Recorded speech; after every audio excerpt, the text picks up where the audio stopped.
Welcome to Public Safety Talk Radio, the podcast for all of our heroes in public safety, including law enforcement professionals, firefighters, EMTs, corrections officers, healthcare workers, and more. The show is proud to be a part of the growing National Police Podcast Network. This episode is sponsored by Police Mortgage. Police Mortgage is a full-service mortgage company dedicated to serving police officers and first responders. Founded in 2008, Police Mortgage offers a variety of mortgage products tailored to meet the needs of those who serve and protect. Police Mortgage, for first responders who are second to none. I am Ken Bader, your host for Public Safety Talk Radio, and I have another great guest, another fun guest, and we are going to have one hell of a time here. I have Katie Armstrong, who is the Chief Executive Officer and owner of PATC, but I want to give the full name here right at the beginning. It's Public Agency Training Council, doing some great things with police officers out there. Their mission is simple: to train to excellence. Since 1987, they've been dedicating themselves to delivering impactful, affordable, I've got to talk about the affordable thing, and hands-on training that meets the real needs of public safety professionals. Through over 600 expert-led programs nationwide, they help agencies grow stronger, lead smarter, and serve their communities with integrity and skill. I can't wait to dig into PATC and Katie over here. So Katie, welcome to the show. Thanks for having me. I really appreciate it. Oh, not a problem. I had the pleasure of meeting you at the Law Enforcement Survival Summit. Was really intrigued with what you guys do. I'm a big pro training guy. So really ready to dig into what you guys do. Yeah, absolutely. Happy to share any information I can. We want to get it out there for everyone. Awesome. And for the audience edification, this is the first guest I've ever had where I've sent some starter questions to, and I've actually gotten answers already. But we're not going to read those answers. We're going to have her go off the cuff here. Talk a little bit about the mission of the Public Agency Training Council and exactly what your passion is over there. Yeah, so PHC, like you said, started in the 80s. And our whole directive is to find a way to get training out there to either underserved communities, to people that want to advance their career. And it's not just like go to class, sit there, listen to somebody lecture at you training. We really pride ourselves on having instructors that have done the job, who are passionate about education and just really, serving the underserved, right? Because law enforcement, firefighters, everyone are out there on the day, like daily, doing what we do. But if they have the least little bit of extra knowledge back there to help them, that not only keeps them safe, keeps their community safe and liability down. So if that's what we can do, we're all about it. I love that. I especially love that you mentioned serving the underserved twice. I've done a lot of work with police credit unions. This podcast used to be produced by the Police Officers Credit Union Association, and that's the whole credit union thing, is serving the underserved.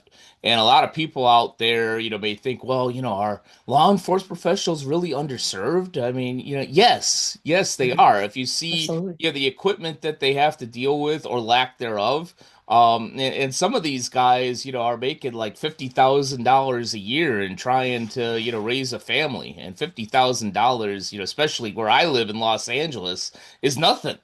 So these guys are definitely underserved. I think that is awesome, that's a big piece of your mission and your passion. Yeah, a lot of our agencies, our bread and butters are small to mid-sized agencies. And, majority of those are 10, 12 guys. Like that's a standard for them. And so they don't have the big training budgets like a Los Angeles would have. For us in Indianapolis, Hmm. any of those. So we try to make sure that we're getting them training at an affordable rate. And then not just in person, but we have an expansive online program that includes some really good hardy training in 2 hour segments to 8 hours and 2 day longs. And then those are available on our replay site that they can access anytime 24/7. It's still at a good rate for them, so Hmm. that it's budget friendly for the agency, but those who are doing self-paid training can access it too. Yeah. Yeah, and if you do training in your headquarters in Indianapolis, Indianapolis is just a cool city to go to. Oh yeah, absolutely. I mean, I've been lucky enough to be born and raised in Indianapolis, and you know, we're at a special time right now in Indiana where you got the Hoosiers doing well, Hmm. Colts started well, and then nothing beats May in Indianapolis for sure with the Indianapolis 500. So Indianapolis is cool, and then we've also got our big conference and convention centers around here, so people are constantly flooding into the city. So it's kind of an under the radar city right now. It's going to pop off here pretty soon. I'm sure. Yeah, yeah. Go to some PATC training, and then go to the Slippery Noodle for a drink and a little bit of food. I lived in Chicago. I grew up in Chicago. I lived there for almost 40 years, and I'm only 25, so figure that out. But back in another life, when I ran a Salesforce, I was in Indianapolis all the time, and it was like one of my favorite places to go. I think I probably spent more time and more money than I could afford at St. Elmo's, but Absolutely. We just took our advisory board there for our Christmas dinner, and a lot of those guys had never tried it before. So I made sure that all of them had the cocktails, the shrimp cocktails. Like you got to do it. If you're here, you got to do it. yeah, yeah. I took my wife there when we were in Indianapolis last year, and this before I knew you. Otherwise, I'd have you take me to St. Elmo's. But the bartender forced her to have a shrimp cocktail. I don't do shrimp. I don't do Fair enough. shellfish and things like that. But St. Elmo's is excellent. Indianapolis is excellent. But before we go off the rails and start talking about the Colts and everything else, let's get back to PATC. One of the things that I've noticed in over 20 years of working with public safety professionals, about 5 years of doing this show, is that fortunately, at least there seems to be quite a bit of training and resources out there for public safety professionals. And I think that's awesome. We could argue about what's affordable and what's not, but there seems to be, to me, quite a bit of resources out there that there may not have been 10, 15, even 20 years ago, which I think is awesome. So, given that there is a lot of resources out there, and let's say that money isn't an issue, what makes PATC the best resource to obtain training if you're a public safety professional? So I will say that the two big things that we have for us for sure is our tenure. We've been around for so long that agencies just kind of recognize us now, and that's a benefit that we have. But I am constantly harping on the fact that we've got really great instructors. They're, not so far removed from Hmm. actually doing the work, and that they're constantly updating their materials and staying on the pulse of what's happening in policing. And we're making sure that they're doing those things and we're properly vetting them. So you don't have guys who haven't even, been on the streets in 30 years. These guys, some of them, a lot of them are actually still active in their departments and use their free time to come train with us. And so that's just a testament to who they are and how much they care about what they're doing. Because, without that, things that they taught 30 years ago aren't relevant in Hmm. 26.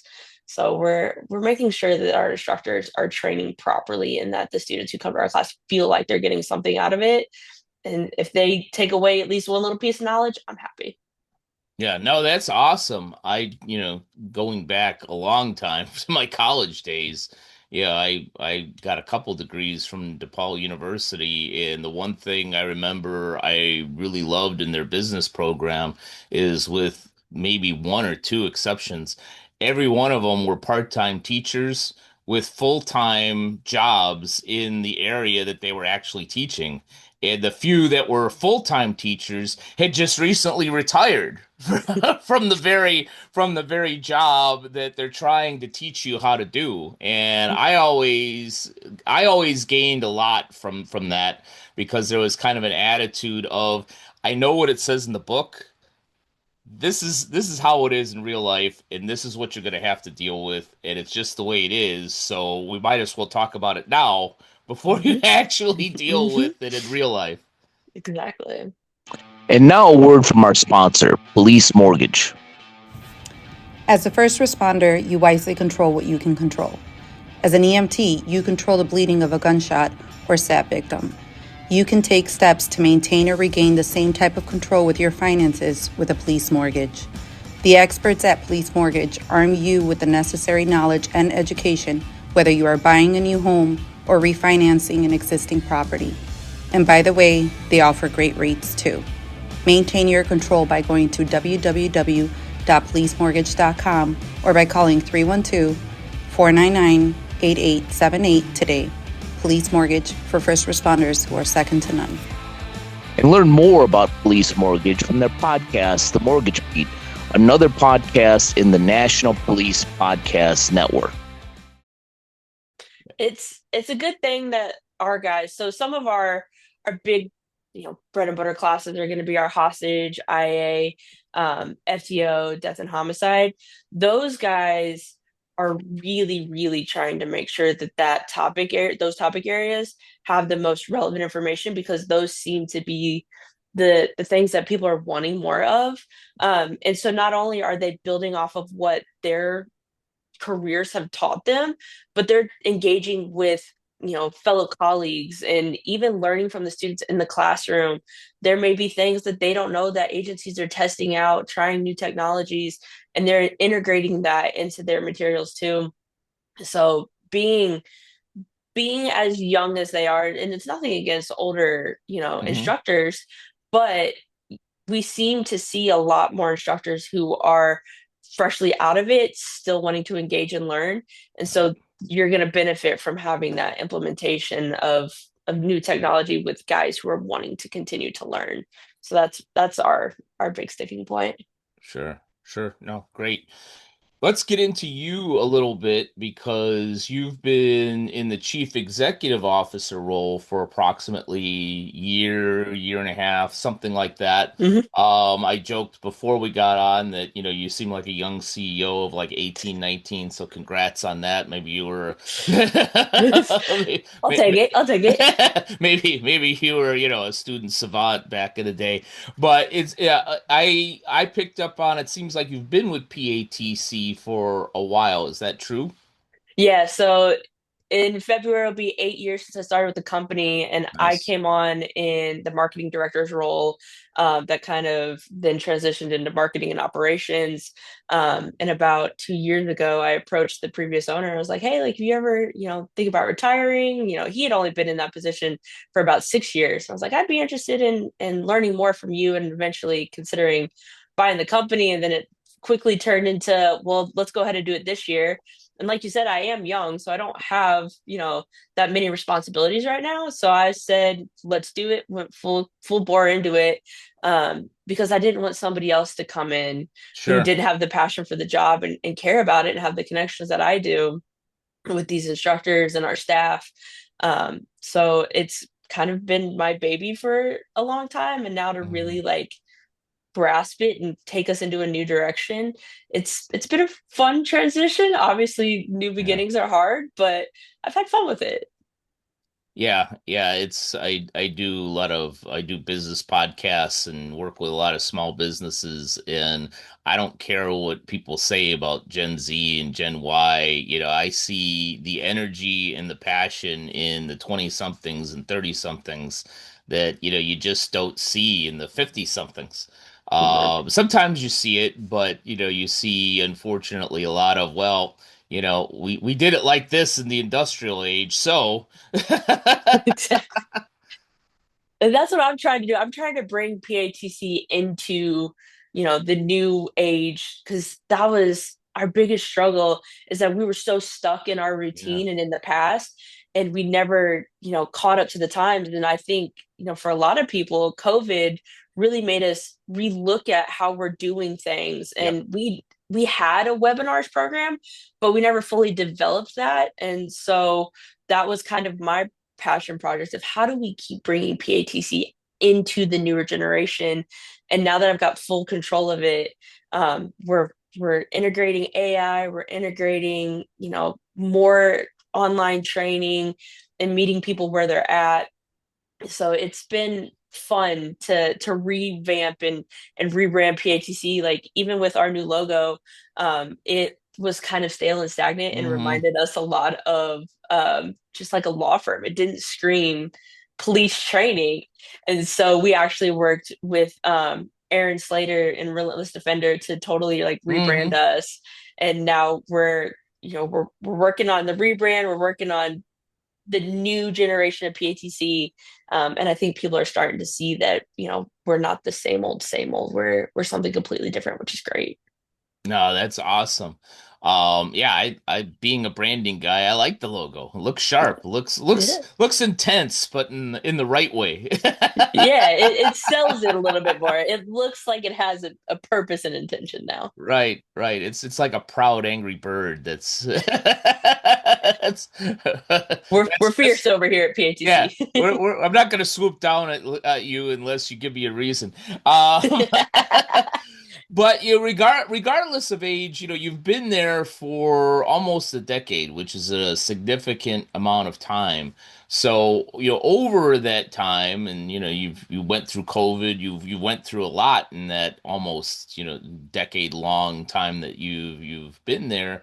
What changes have you seen? What have you seen in terms of training and possibly even technology and tools that law enforcement are able to use that has really improved not only the training but the people that are going out there that have been trained that are going to do the job. Yeah, so we're seeing a lot of different focus on different areas. So we say it all the time, like we can't predict what the training year is going to look like, what people are going to need. Some years we're really hot in FTO, and then some years we're really hot in hostage. So it ebbs and flows, and so we can kind of see that things are kind of tilting more to investigations, integrity in the investigation, and then we're also seeing a lot of officer wellness being pushed right now, Mm-hmm. where last year it was internal affairs. So we constantly are riding the wave of what's next and kind of projecting a little bit of what's going to happen. And a lot of that's kind of driven by the agencies, obviously what they're requesting. And then some of it is we play it by ear. When something happens and you see news stories coming out about, this situation, we're constantly trying to figure out how we switch it up and get that offering out there to people who need it right away. Um, and whether that's trying to get with an agency to schedule it, or we quickly put a webinar together, because we have instructors who are constantly like paying attention to those things, and Mm-hmm. we'll put together a webinar for me at a couple days and we put it out there instantly to people. um, and then as far as like technology is going, what we're seeing there is a lot of integration of AI recently. Mm-hmm. And we even just put out a blog today from our internal affairs instructor about how people are using chat gpt and developing their AI or their internal affairs reports. Mm-hmm. But it's the good and the bad with it, right? Like it makes it easier for you, but you also have to back up that entire form, like make sure you're reading it because you're going to be accountable for that. So technology will help you, but you also have to understand how it's going to hurt you. Yeah. Yeah, I go back to, when I was, probably in my 20s and still going to college and all this computer technology was really beginning to boom. I remember one instructor telling me, and I think it's very, very true for AI today, is that computers are stupid. They only tell you they only do what you tell them to do. They only have so much knowledge of what they already have. They're not going to go out and necessarily gain it, although I'm sure AI experts would probably, argue with me on that. But I've noticed in what little I've played in AI, it's a great tool, Mm, and maybe it helps you instead of starting at point A, get to elemental P, but you still need to get to Z yourself. exactly. Yeah, I see it. Yeah, I can see it with articles and writing as I would with reports. Is just Mhm. because AI has gotten you started doesn't mean that it has everything right. And Mhm. when you go through, yeah, it's a more of a wordsmithing action than starting from scratch, but there's still a lot of things that aren't correct on there until you go in and change it. Exactly. I mean, AI is a great tool, like you said, but there's also something to be said about that human interaction with it.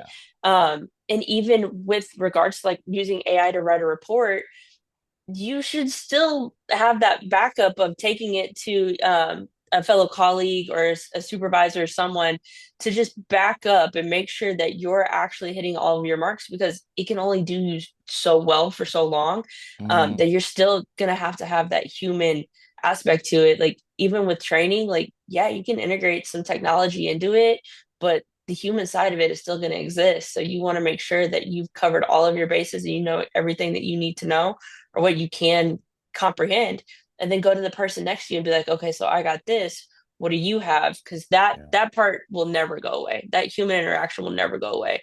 So we got to make sure that you're prepared for all fronts of it. Yep. Yep. Exactly. So, is there, I mean, you've been around since 1987. Is there a particular training program, course that people are always asking PATC for, regardless of how anything changes, how anything, in the zeitgeist of the world towards law enforcement may be altered? Every year it's like they're going to ask for X. Is there one of those? So I would say our top four, Hmm. hostage negotiations for sure, officer involved shooting, use of force, internal affairs, and then death and homicide investigation. Those are the four sticky ones every year that we know are constantly going to be booked, and our instructors, their schedules fill up really fast for those because our agencies know that if they don't get it, they're probably not going to get it until next year. So we will sometimes schedule out for a year in advance, probably a year and a half in advance, and sometimes because the instructors Yeah. just get so busy. Yeah, I could see, yeah, the not having ever been a police officer myself, but being a true crime buff and a Mhm. guy that certainly, has a lot of respect for law enforcement is the hostage negotiations. That's got to be a special person that's able to train and actually do that particular job well. Oh yeah. I mean, I also don't have a law enforcement background. But one of my favorite things to do is actually sit in on our hostage class because on the fourth day, it's a 5-day class. The fourth day Mm-hmm. they do a live hands-on training with throw phones or depending on the instructor what they do. Hearing how they've implemented what they've learned and seeing them work together in teams and role play and things like that, like that gives you a much more appreciation for what these guys actually do and how they do it and how well they're able to like connect with someone they've never met before. But it's training somebody on how to find that connection point Mm-hmm. and build off of it. And once you see that like aha moment for them of oh, okay, so if I ask this question, it leads to this, and not, it's de-escalating the situation, right? But then you've also got all the people in the background who are working on strategic approach of how to advance on the house and things like that. Mm-hmm. So that's cool for me. The hostage classes are really great, and it's got like four really great instructors in that one, and it's led by Jack Cambria, who was a part of the development of the NYPD's hostage program back in the day. Nice. So he's kind of been the driving force around all of it. And then we've got Brandon Beerpoint, Andy Young, and Kimberly Thutterford, who's are constantly out there. Those guys are booked all year because people know what they're going to get in that class. And a lot of them, I think, just want to come for the hands-on part of it where they get to play the bad guy. I've walked past rooms several times where I've heard they really get into character, and we have Hmm. to like warn the. So we're in a lot of places in hotels, and we have to warn the people like, listen, like this is just a role play scenario. You're gonna hear probably some not some favorable words come out of these guys, but I Hmm. promise you, nothing bad's happening. So it's fun. That's probably one of my favorite things to do is listen to those guys on that role play day. When the exercise is over, they'll go back to normal, I promise. Oh yeah, I swear he's not that crazy and he's not holding his coworker hostage anywhere. Like that's not actually happening here. Well, you gotta figure, I mean, fortunately, I've never been in that situation on either side of a hostage situation, thank the good Lord.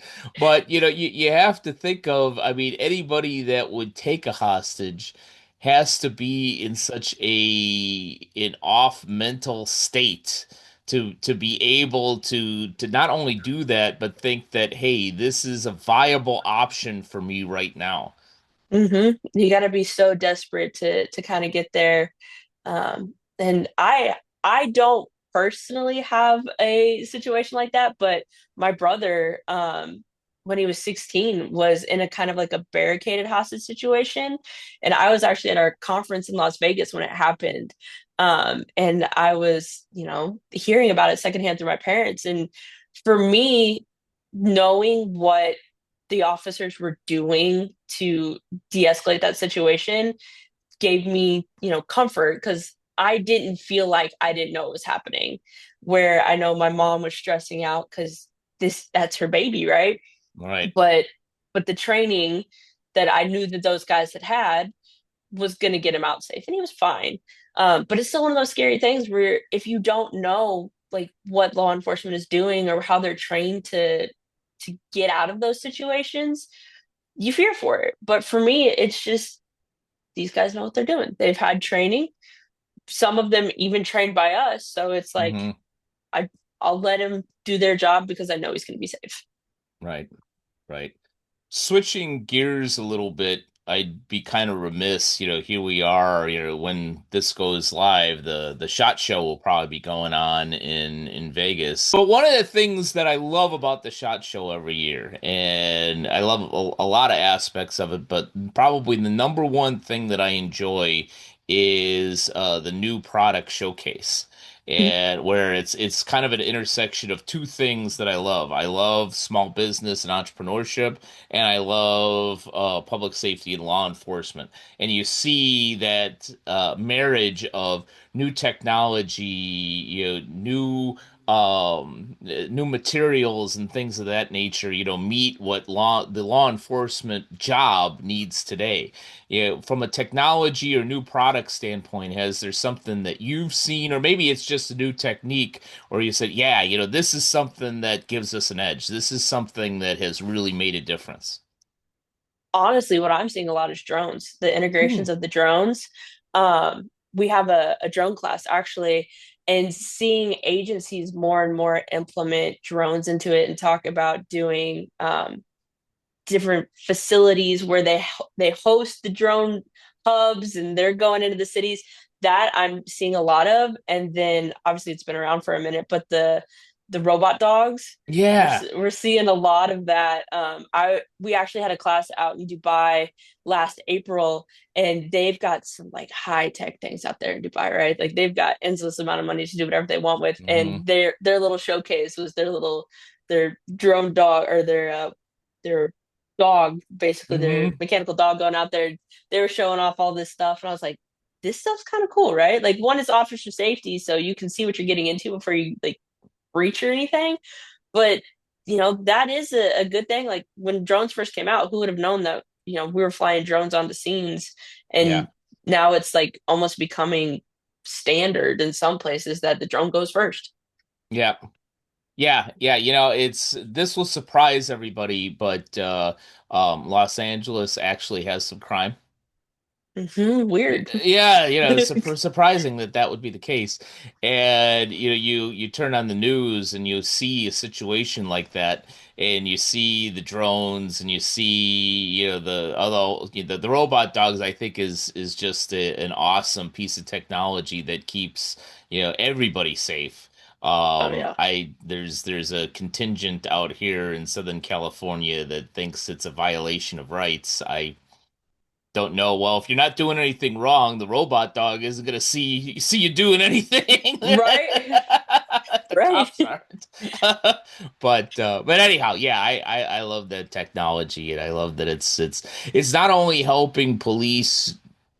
It's a force multiplier in that it helps them do their job and probably saves a few people, but I think it saves a lot of lives too.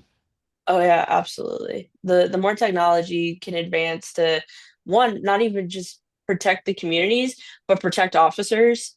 I think that's going to be really beneficial and boom here in the next few years of with all this escalation in police brutality and where things are heading. I think you're going to see a lot more technology companies or anybody try to find ways to protect officers more Yeah. than where we're at now. So I think that'll be a big boom here pretty quick. Yeah, I always I laugh at the whole, there's got to be body cams. There's got to be cams on officers, and then they started wearing body cams to prove that, yeah, they're really 99 times out of 100 doing things right. So thanks for that. Yeah, exactly. Uh You're welcome for that. yeah. Now you can see everything that your cousin just did. Right? Exactly. And do you really want all of that out there? Don't think Exactly. so. So as we begin to wrap up a little bit, you're very passionate about what you guys do. You're very passionate about PATC, and I really, really appreciate that. What are you most proud of when it comes to PATC? Is it an achievement? Is it a particular training program? Is it the culture among your trainers? You talk very highly of your trainers. Is it something else that we haven't talked about? What are you most proud of at PATC? So I will take this moment to brag on our staff.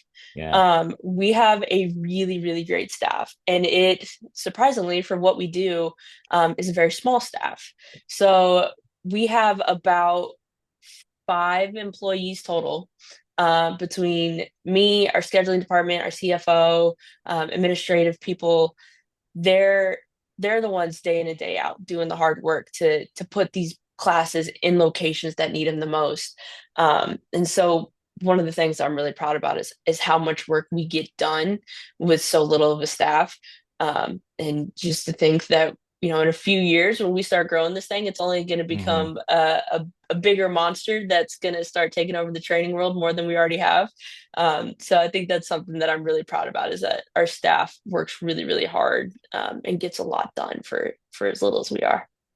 That's awesome. A mark of a good CEO, giving it up to her staff. Is there something, I mean, you guys have been around for almost 4 decades now.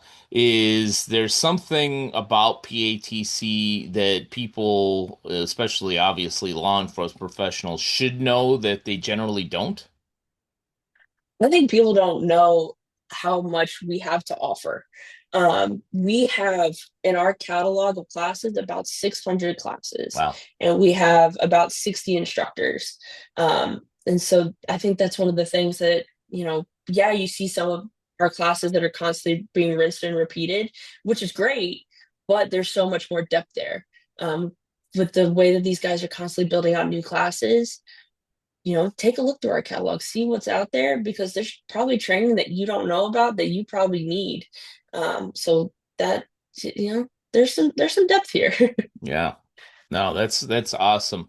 So for all those folks out there that, maybe they're in Ithaca, New York, or Ridgecrest, California, or Ada, Oklahoma, or even Carbondale, Illinois, running a police force out there, a small one, and could really use some training and want to see what you've got to offer in the 600 different courses that you have out there. How best can they find you and a PATC out there? Yeah, so if you go to patc.com, you can see our online catalog of just webinars and recordings and things like that. Our in-person is on there right now. We've got classes scheduled all the way out through December, and looking at already scheduling for 2027. So if anyone's interested in attending any of those, you can find those on the website. If they want to host, we're constantly looking for agencies that want to host us, even if they are in the middle of nowhere. We'll come to you. That's we've got no problem sending guys out there. They're happy to do it, and we're happy to go wherever the training is needed.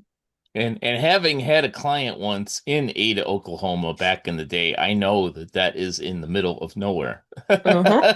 Yep. We've worked with them before. Yeah, Absolutely. I was gonna say, if I mentioned like three or four smaller towns, you'd probably say, "Oh yeah, we've been there, we've been here, we've been there." You probably haven't been to Ridgecrest, California, though.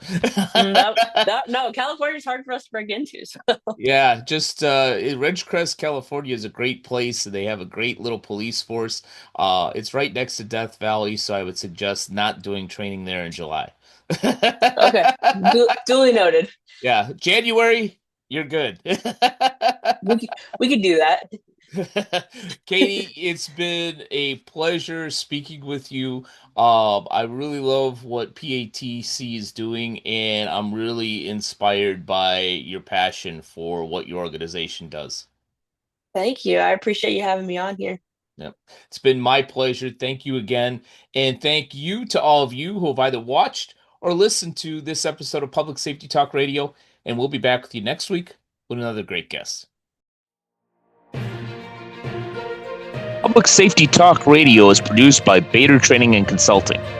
Public Safety Talk Radio is also proud to be a part of the growing National Police Podcast Network. The National Police Podcast Network is a dedicated media network powered by the National Police Federal Credit Union, developed in partnership with experienced podcast professionals and public safety advocates. Learn more about the National Police Federal Credit Union at nationalpolicefcu.com.